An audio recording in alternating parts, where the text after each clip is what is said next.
following is a production of DallasCowboys.com and the Dallas Cowboys Football Club. How about them Cowboys? Yeah, go Cowboys! This is Mick Shots, streaming live on DallasCowboys.com and the official Dallas Cowboys app. Now, here are Bill Jones, Everson Walls, and Mickey Spagnola. And it is high noon or thereabouts here on a Thursday inside the SWBC podcast studio. Bill Jones, Mickey Spagnola, live in studio. Everson Walls in a remote location somewhere, I think in America. With a white wall behind on top of the world. On top of the world. Looking down on creation. And we are closing in on game day on Sunday at 5:30 Dallas time, 3:30 Pacific time when the Cowboys take on the Niners. And I can't wait for this. Not only that game, but the three games leading up to it. It is divisional playoff weekend, and a lot of people think this is the best weekend of the playoffs because you've got all this football and some pretty good matchups. So we'll get a chance to watch all three games before the Cowboys start, right? Unless you're on a charter and during a Saturday afternoon and not able to watch Jacksonville and Kansas City. Let's hope the charter Wi-Fi works. There you go. So here is your schedule for the weekend. The first AFC game I'm going to go Dallas time on all of this, 3:30, I believe, on Saturday afternoon. It will be Jacksonville at Kansas City. The Saturday night game, the Giants play at the Eagles. 2 o'clock Sunday afternoon, Cincinnati at Buffalo, and then Dallas and San Francisco, 5:30 Sunday. So they've designated the Cowboys and Niners the marquee game? I would think that is the marquee name. Would you, Everson, wouldn't you say when Dallas plays San Francisco in the playoffs, it's a marquee game? You know, there's never really any drama in these games at all. I don't know why America wants to see them. You know, and in the one game there, from a competitive standpoint, there wasn't drama in the NFC title game. Jimmy managed to create it beforehand, right? Predicting a victory in the '93 NFC title game. You can put it in 3-inch headlines. We will win the ball game. And then wait, that's not when he said, "Call my daddy." No, he didn't. That was that a different one. That was a different one.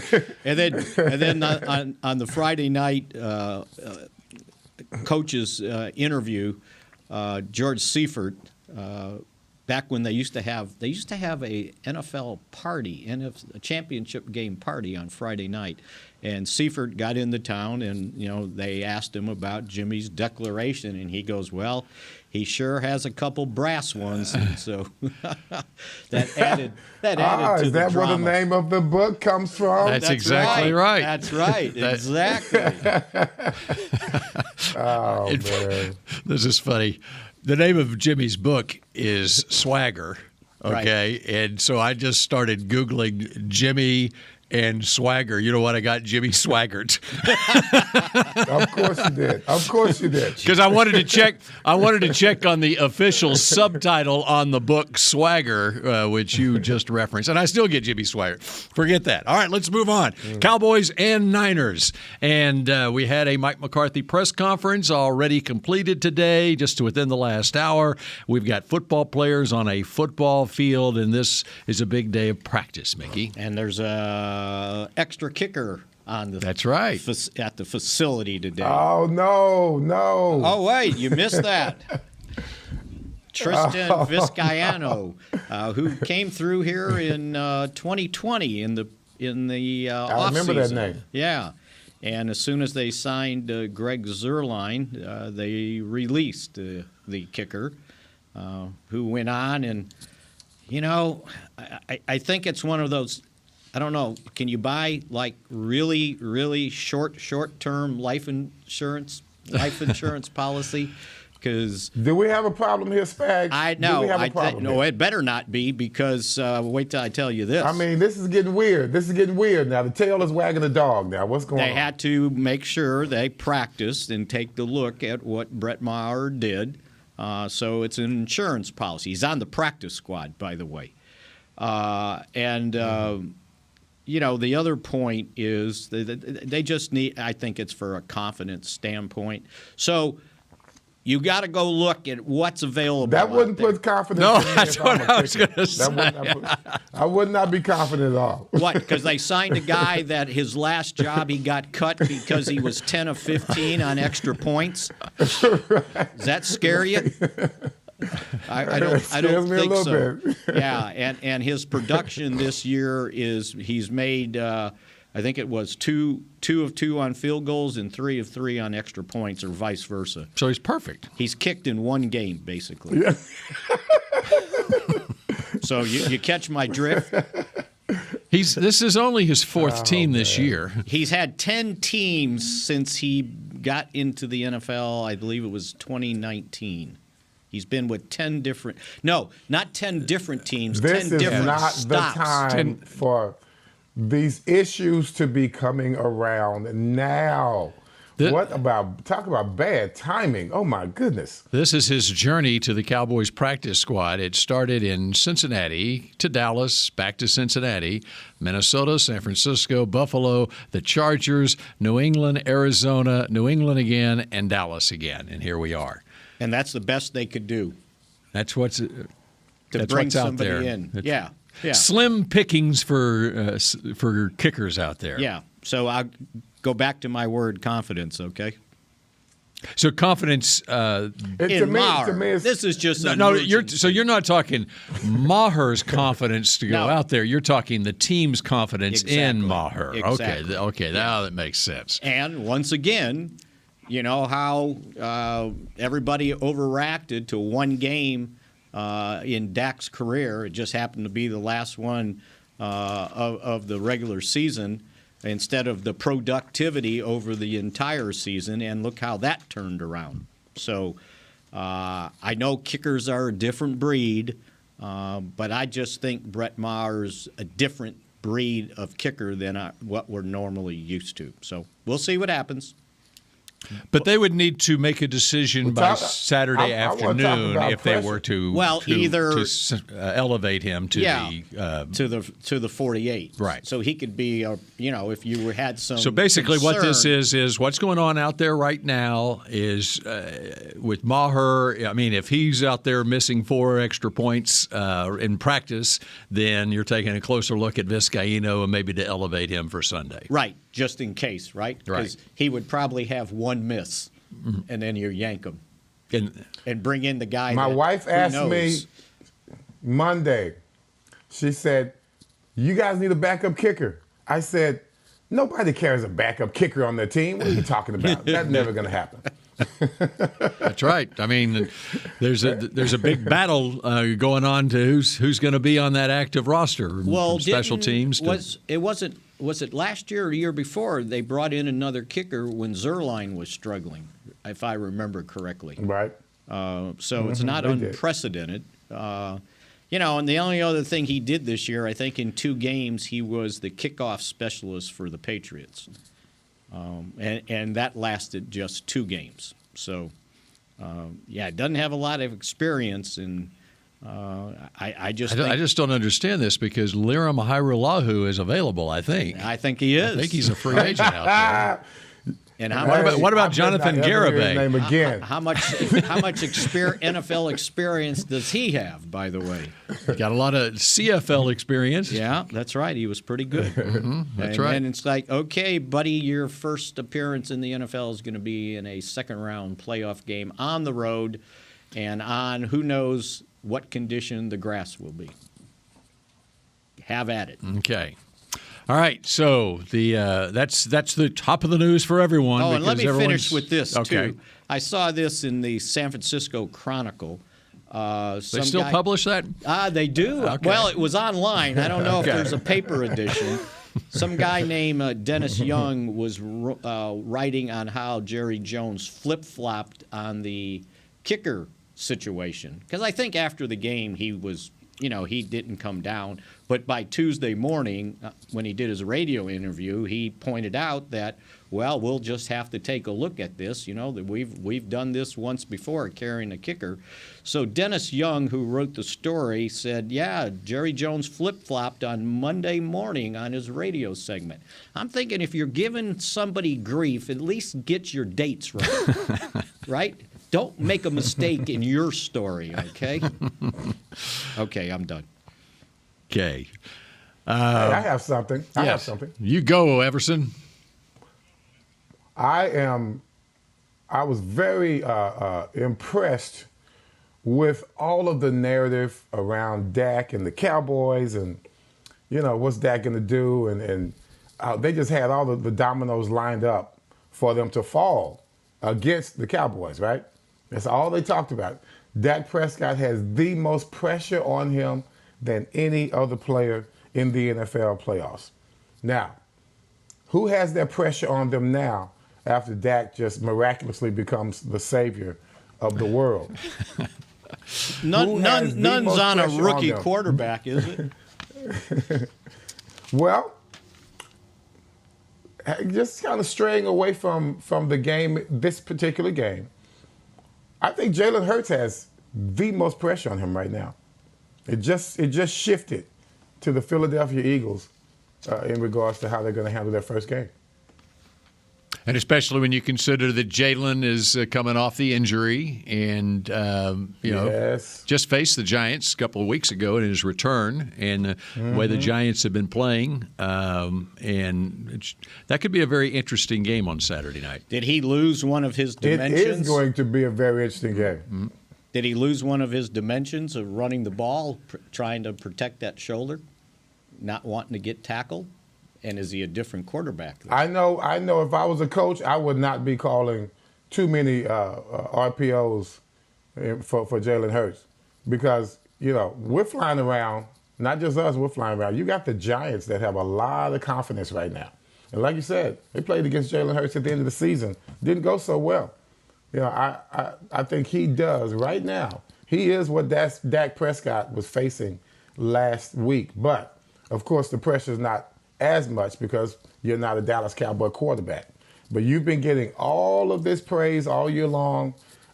Everyone's putting you ahead of Dak and almost every other quarterback in the NFL.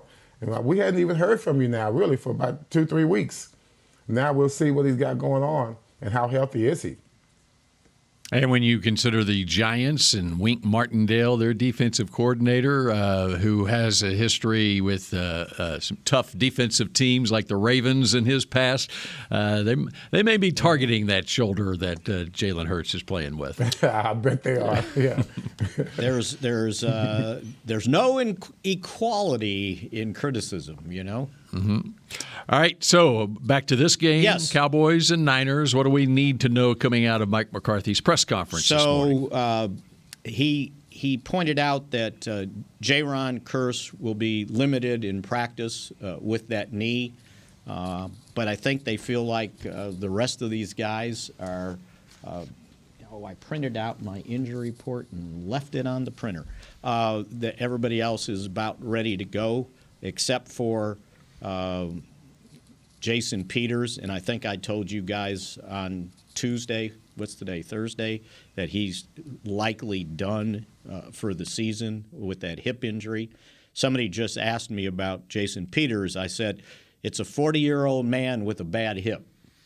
Kind of read into it as you will. But that means the offensive line is back in order, which was another thing pointed out in one of the analysis in the enemy newspaper, pointing out that the Cowboys have problems on the offensive line because Jason Peters has a hip injury and may not play. They didn't point out that that offensive line, that was only his first start of the year. It's back to what it was. Yeah, exactly. Yeah. And I've called up the injury report from yesterday, and officially what the Cowboys had listed yesterday as far as Kearse goes, his participation level was limited, as you mentioned, with his knee, and DeMarcus Lawrence has been listed as limited throughout the season. Yeah, all year. And Peters was the only one who is a DNP.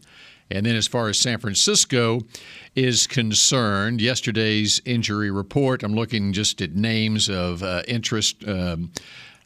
They have a 10-time Pro Bowl left tackle themselves who's headed for the Hall of Fame. Trent Williams, and he did not participate yesterday, but it's not because he is a 10-time Pro Bowl future Hall of Fame left tackle. Yeah, and I just want to see if this year, when he lines up on the left side like he did last year in the playoff game, and he starts digging and his back foot toe in the ground before the snap, if that's a false start. I remember that stuff, Spaz. You remember that? Mm-hmm. It was like he'd sit there. It was like one of those charging, bulls. And it's like, all right, I'm ready to go, and he's digging that foot in the ground. Why is that not a false start? Mm-hmm. But I guess we'll find out. Yeah. By the way, speaking of penalties. Yes. How about the Cowboys, the way the Cowboys have corrected that little issue? Well, do we remember the playoff game last year? That's where I'm calling it up right now. I believe it was 14. Team stats, last year's playoff game, Dallas and San Francisco last year. It was 14 penalties for Dallas for 89 yards, and the 49ers had 9 penalties for 58 yards in that game last year. So I saw who's doing the game this year. And his last 2 years, Bill Vinovich? Yeah, the least amount of penalties called. There you go. I wonder if that has anything to do after they saw last year's game. I don't know, but that is something. After last week's game, the Cowboys ended up at the end of the year probably one of the least penalized teams in the NFL. Correct? Yeah, after the start they got off to, right? Mm-hmm. Because there was a lot of double-digit penalties at that point. And that has always been a point of criticism here. And if you can clean that stuff up at this critical time of the year, that's huge. All right, we're just getting started on this edition of Mick Shots. We got much to get into. In fact, I want to take a look at the last 3 years for Christian McCaffrey versus Tony Pollard when we come back on Mick Shots in just a moment. The Medal of Honor is our country's highest military award for valor in combat. More than 40 million individuals have served in the armed forces since the Civil War. Fewer than 4,000 have received the Medal of Honor. The National Medal of Honor Museum will be a place to preserve these legacies and inspire America. It's being built right next door to the Dallas Cowboys in Texas. Help us honor our country's greatest heroes. Learn more and get involved at mohmuseum.org. We paid how much for those lessons? Shh, she's doing great. Oh, yeah, totally. Can you pass me a Pepsi Zero Sugar? Great job, honey! Oh, look at that. That's not the end. No way. Now it's time for the encore. You know what? You're right. 5 times? Not enough times. For everyone who traded in rock concerts for their kids' recitals, you've compromised enough. Pepsi Zero Sugar. That's what I like. Nobody protects you from mayhem like Allstate. You hear that? I'm a torrential downpour. Torrential? What's that even mean? It means you can't see out of your windshield. And if you have the wrong car insurance, you might have to make it rain to fix your bumper. So switch to Allstate, save money, and be better protected from mayhem, like me. Based on coverage and limits selected, subject to terms, conditions, and availability. In most states, prices vary based on how you buy. Allstate Bar and Casualty Insurance Company and affiliates, Northbrook, Illinois. What do you call a group of grown men and women with their faces painted silver and blue who get together every week to share a 3-hour-long ritual of jumping, singing, and toasting Miller Lite in 10-gallon hats while yelling, "How about them Cowboys?" You call it Miller Time in Dallas. Here's to the Cowboys. Here's to the original light beer. It's Miller Time. Celebrate responsibly. 2021 Miller Brewing Company, Fort Worth, Texas. Back to Mick Shots. Cape Coast Roofing and Waterproofing, proud partner of the Dallas Cowboys. From corporate homes to your home. Have your roof checked by choice, not by chance. So call now. 214-225-4860, capepostcompany.com. Okay, I talked about the watch party on Monday night and just how many Cowboys fans were there at AT&T Stadium and Miller Lighthouse. I was out there even before the gates opened on Monday afternoon, and there was starting at 5:30 when the gates opened, it was already filling up very quickly. And when I drove away just before kickoff at nearly 7 o'clock. You left the party before the game was over? Well, I had to get someplace where I could actually get my notepad out and take notes. There were a lot of cars and a lot of people still on their way in to the party. Well, they've decided they're going to do it again this week. It was a good idea. It was a good idea, a great idea, and they're going to do it again on Sunday afternoon. Of course, it is a 5:30 kickoff Dallas time, and the watch party I don't have in front of me right now, but I assume if they're going to use the same time frame, gates would open at 4 o'clock on Sunday afternoon. I'll try to confirm that before we get done here. This is not a Spagnola read? Well, actually, now I have now found a read that was underneath the Mick Shots live reads.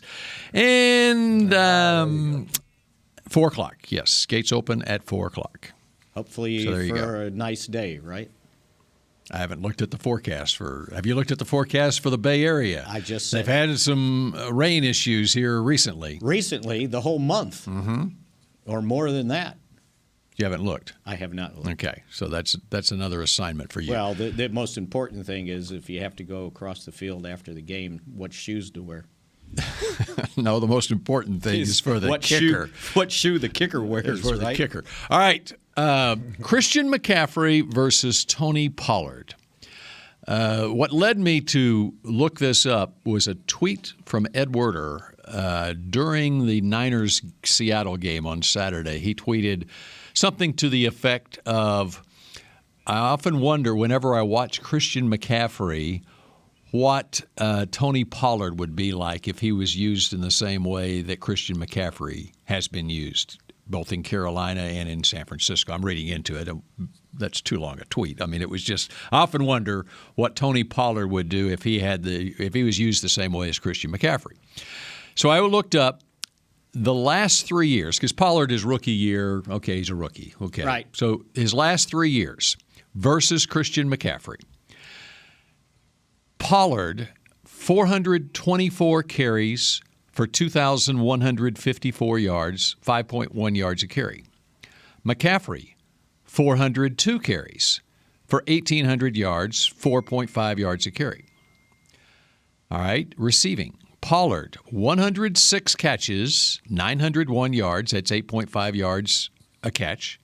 McCaffrey, 139 receptions, 1,233 yards. That's 8.9 yards a catch. So all told, Pollard, 530 touches.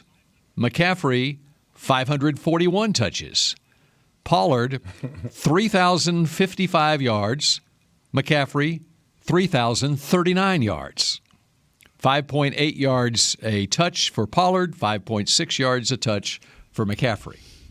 Now here's the big difference. Touchdowns. No, I'm not. I didn't even look at touchdowns. The big difference. McCaffrey has missed 20 games during that time. Right. But you look at the production, and when McCaffrey has been healthy and playing in games, and when Pollard has played, it's almost identical, their usage, okay? Or they're almost identical, their production, okay? Yeah. But I also think McCaffrey is a case in point for the Cowboys who decide that we're not going to use Pollard as much because we don't want him to get hurt. And you see what happened to McCaffrey after he was used so much by Carolina the first 2 years in the league. The next 2 years, he misses 20 games. And the Cowboys have been guarding against overuse for Pollard because they don't want to lose him for 20 games the next couple of years. Or they don't have confidence in him that he can there are other aspects. That many snaps in a game. And we were going to Well, he's shown that part, Spags. Well, we will find out once free agency begins how other teams evaluate Tony Pollard.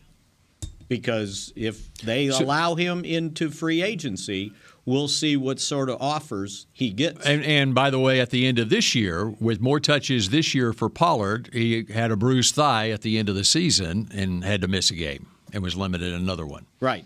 So that'll be the barometer on your little deal there. What other people think of him, not just what the Cowboys perceive him to be. But it is an interesting comparison when you look at the production numbers, Pollard and McCaffrey in both rushing and receiving. So do you have a comparable with my man Debo? I don't think Debo to who? There is no comparison right? to Debo. The Cowboys don't have a comparable player, right, that can do both things like that. Can you think of one? I wouldn't say that. I okay. wouldn't say that. Who do you think they can hand the ball to for 400 yards rushing as a receiver? Tony Pollard. I think he's really good. All right. So, Everson, what do you think of my McCaffrey versus Pollard comparison there? Well, off the bat, before I knew the evenness of their stats, I would have thought that McCaffrey has a little bit more endurance. That's just the way I would have thought it, just by, looking at it from afar. Pollard has always been that guy that needed limited touches because you could see the fatigue in him if he gets the ball a little bit too often. We talked about it yesterday, Spags. I think that was off the air. I really just saw Tony Pollard as a guy that has a little bit more explosiveness than McCaffrey. I have always thought that, just the way Pollard has played. I thought he showed it also in the last game, in the way he willed himself to just get an average over 4 yards a carry in his last playoff game. I think they both have the same abilities, but off the top, I would have thought that McCaffrey would have a little bit more endurance overall than Pollard. I guess when you look at the fact that he didn't play so many games over the last 3 years, he has been used more than Pollard has, based on how much he's played. Mickey's busy charting or scribbling something down. I thought I lost you guys. I know it. I was hoping that Mickey had something to add there because I was busy coming up with something to add to the conversation. I'm not finished with my research, Mickey. Well, no, I was just since you compared those guys, I was trying to compare pass rushers, sack guys. So that's off a different subject. But if you got more, go for it. Before you move on to that, hold on. Before you move on to that. I don't think Christian McCaffrey has had a Zeke Elliott. When you look at that, who was that prominent in the backfield with him that's on Zeke Elliott's level? That's the luxury that Pollard has had his whole career. And it's like you said, Spags, how is that going to affect his worth without a Zeke on the next team that he may go to? Yeah, absolutely. And that's a question that's gonna get answered. So, since you brought up that, I was thinking, well, what about sacks, right? Because right away we think Bosa and Parsons. Well, yep. Bosa led the league with 18.5 sacks. Parsons had 13.5. But as I go through this whole thing, and looking at, they ranked the top 50 guys with sacks in the league, tied 50. And it's more than 50 because there's a huge tie at 49, right, at 6.5. The Cowboys have another guy in the top 50 with Dorrance Armstrong, tied for 27th with 8.5. And San Francisco, according to these stats, and I guess I should look at their stats, they don't have another guy with 6.5 sacks. According to the top, let's see here. So I should look here. Ebucon, is that how you say it? Yep. He's got 5. Close enough, anyway. And Omenahu. Charles Omenahu out of Rowlett High School in the University of Texas. 4.5 sacks. Hey, could you take that paper from Mickey, please? Just take the paper from Mickey, Bill. Read that yourself. I even wrote that down to make sure I pronounced it right, and I didn't have it on the right page. Yeah, there you go. So they had 2 guys combined for like 9 sacks. Mm-hmm. So from a sack standpoint, obviously the Cowboys got to take care of Bosa. And on the season, Manhunigoo had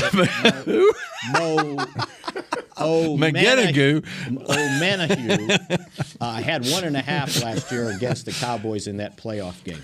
And by the way, and he was drafted by the Texans. The Texans gave up on him, and now he winds up in San Francisco. The 49ers on the season had 44 sacks as a team. So the Cowboys had 10 more, I believe that is. Mm-hmm.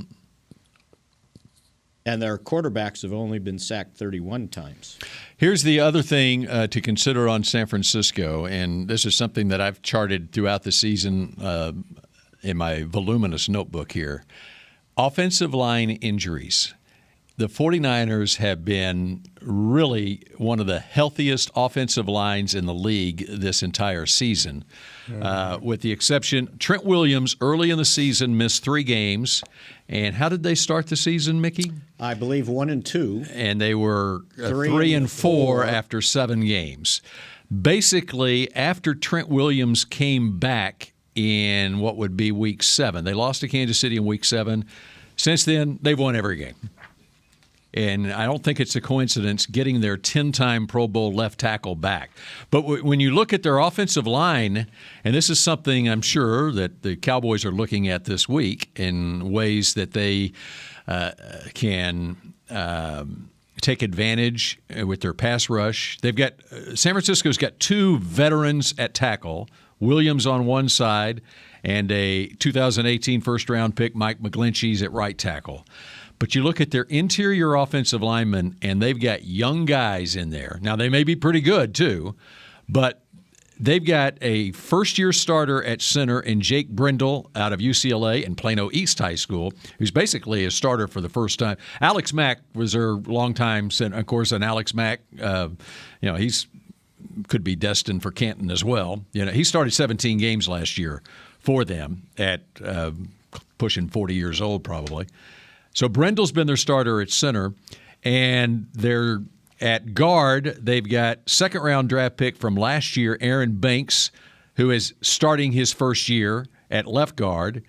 And, actually, he and Blake Hentz have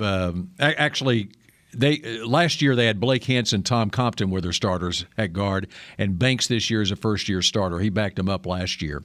And the other guard is Spencer Burford, another first-year starter, 4th-round rookie this year, who and they lost Laken Tomlinson, who signed a big 3-year, $40 million deal with the Jets from last year. And so those interior offensive linemen are young or inexperienced, one or the other, and that could be something where the Cowboys try to take advantage of what the Niners have up front, despite the fact that they've been healthy all year on their offensive line. So they've done a good job all year, but if you're looking for a place where they might be susceptible a little bit, it would be inside on their offensive line.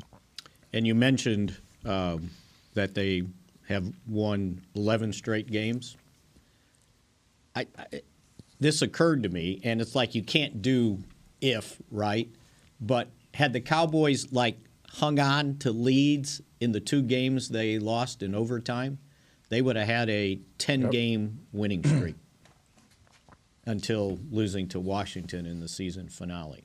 So the only thing that stood between them and a 10-game winning streak was losing 2 games in overtime. Right. One of them on a drop pass pick 6. It's interesting how many hot teams are still alive in the playoffs. Teams that have done well in the second half of the year. I mean, you look at Cincinnati and Buffalo, I think that they both have, 8-game win streaks. It's rare that you have 2 teams that hot matching up against each other in the playoffs. Yeah, and Kansas City's been pretty consistent also. All right, we wrap up this edition of Mix Shots in just a moment. We paid how much for those lessons? Shh. She's doing great. Oh, yeah, totally. Can you pass me a Pepsi Zero Sugar? Great job, honey! Oh, look at that. That's not the end. No way. Now it's time for the encore. You know what? You're right. 5 times? Not enough times. For everyone who traded in rock concerts for their kids' recitals, you've compromised enough. Pepsi Zero Sugar. That's what I like. Nobody protects you from mayhem like Allstate. You hear that? I'm a torrential downpour. Torrential? What's that even mean? It means you can't see out of your windshield. And if you have the wrong car insurance, you might have to make it rain to fix your bumper. So switch to Allstate, save money, and be better protected from mayhem, like me. Based on coverage and limits selected, subject to terms, conditions, and availability. In most states, prices vary based on how you buy. Allstate Bar and Casualty Insurance Company and affiliates, Northbrook, Illinois. The Medal of Honor is our country's highest military award for valor in combat. More than 40 million individuals have served in the armed forces since the Civil War. Fewer than 4,000 have received the Medal of Honor. The National Medal of Honor Museum will be a place to preserve these legacies and inspire America. It's being built right next door to the Dallas Cowboys in Texas. Help us honor our country's greatest heroes. Learn more and get involved at mohmuseum.org. The season is finally here. For months, we've been gearing up to win. Now it's time for the team that performs on any field, United Ag and Turf. With John Deere Zero Turns for mowing, compact tractors for loading, mini excavators for digging, Gator utility vehicles for hauling, implements for grading, hay tools for baling. United Ag and Turf, for winning. The official Ag and Turf equipment supplier of the Dallas Cowboys. Visit UnitedAgAndTurf.com for more. Back to Mick Shots.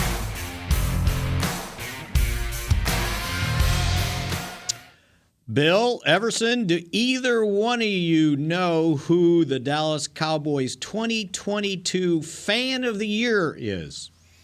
I saw a story on the Fan of the Year on CBS. Do you remember the name? No, but I feel you're going to fill me in on it. It is James Wright, because James brings the spice to every Dallas Cowboys game, and now he needs you to help him bring it to the Super Bowl. Vote for James to be given the ultimate title of NFL Fan of the Year, presented by Captain Morgan, by casting your vote at NFL.com/fan of the year. So the captain, Yay, James. the captain's going to be there to crown the Fan of the Year, right? I guess so. It says presented by. He's going to present him the trophy. All right, some news out of Tampa this morning. They have fired offensive coordinator Byron Leftwich, making sweeping changes to their coaching staff. As many as 5 offensive assistants and 2 on defense expected to be let go. Wow. That saves the head coach's job, or how does that work? Well, I would. Or maybe Todd Bowles at the. Think about Tampa Bay. Since a year ago at this time, Bruce Arians was the head coach. He decides to retire in March after Brady had retired, and then Brady comes back, and Bowles had been announced as being promoted to head coach. But think about Byron Leftwich and where he was as far as a hot head coaching commodity, coming off a Super Bowl 2 years ago and even last year, and now they let him go. So do you think? Mickey working on his microphone as we speak. Well, he wants to add something. Sneezed, and you got to hit the cough button back a couple times. You might want to raise your microphone a little bit so we can hear you too. He sounds like an old man over there. Well, I can't like sneeze. A guy that just woke up. I can't sneeze. And I had a very good point to make too about Byron Leftwich. Yeah, Bruce Arians. You think Bruce Arians had a little bit to do with Byron Leftwich's offensive coordinator status? And maybe No, I think Tom Landry had everything to do with Byron Leftwich's status. Period. It all had to do with Tom Brady. You said Tom Landry. Tom Landry. I'm sorry. I was like, how's he going to tie this one together? I'd have to sew that together, boy. Now I'm coughing because I'm choking on my. So do you think Brady was the offensive coordinator? Have they fired Brady too? They didn't have to. He's a free agent.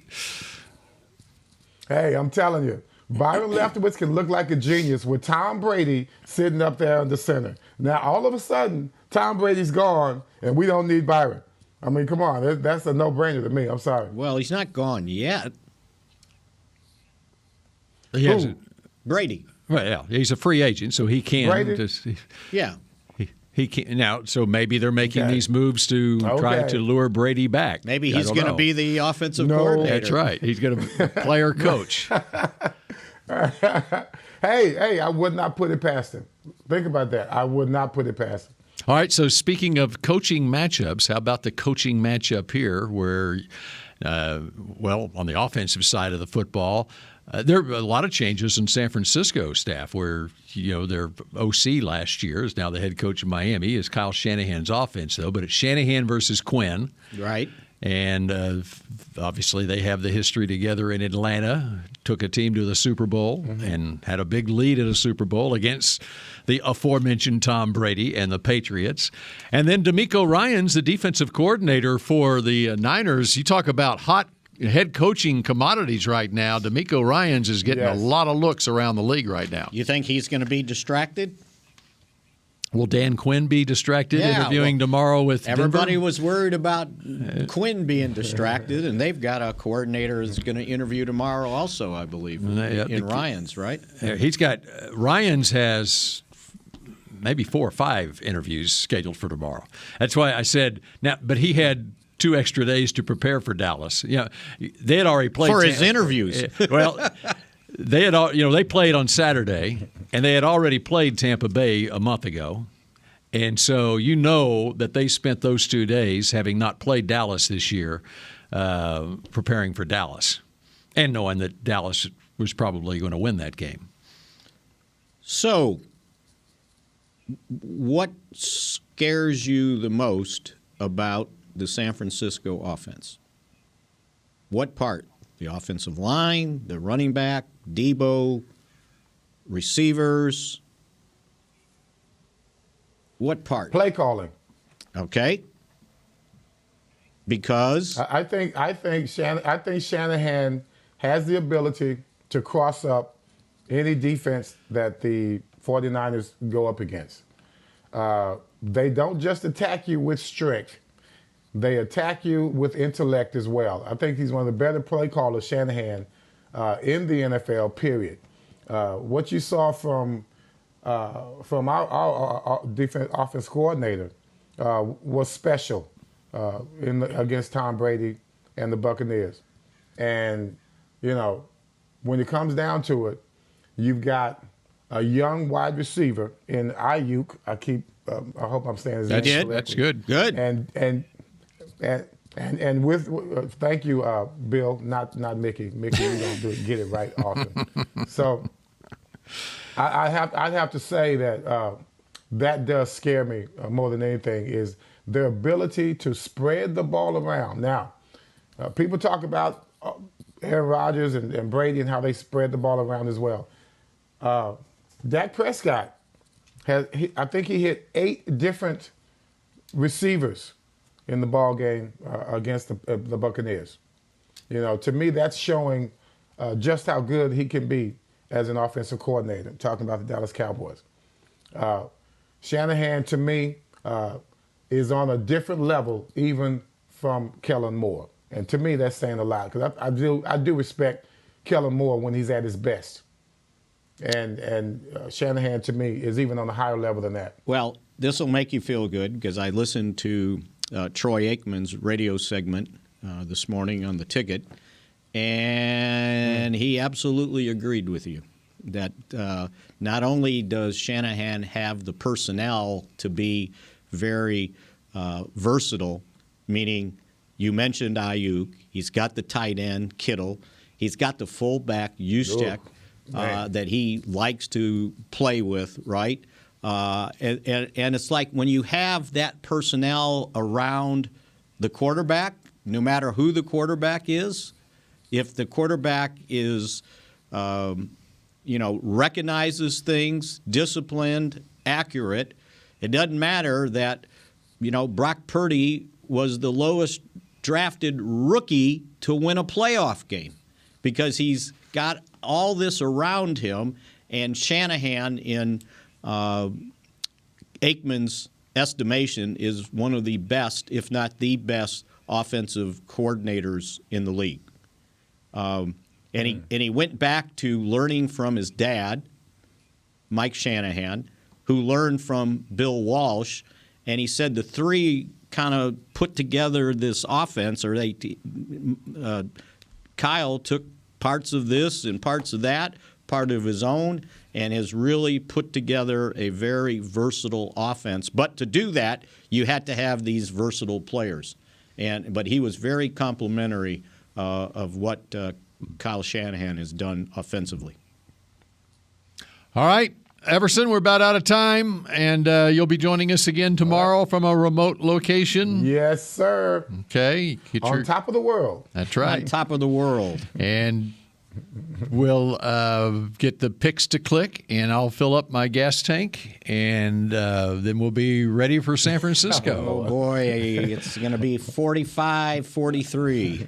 Do you think I ought to fill up the tank? Or if I filled up the tank, gas prices are now over $3 a gallon again. What happened? I don't know what happened, but I saw last night. I said, okay, I'm going to wait a day. I'm sure they're going to come down. So I may be going with a half tank. It's right there with soft drink prices. There you go. And eggs. Yeah, what happened with eggs? Did the chickens get stingy or something? That's for another day. All right, we will chat at you again tomorrow on the next edition of Mick Shots. Go Cowboys. This has been a production of DallasCowboys.com and the Dallas Cowboys Football Club. How about this, Cowboys? Yeah!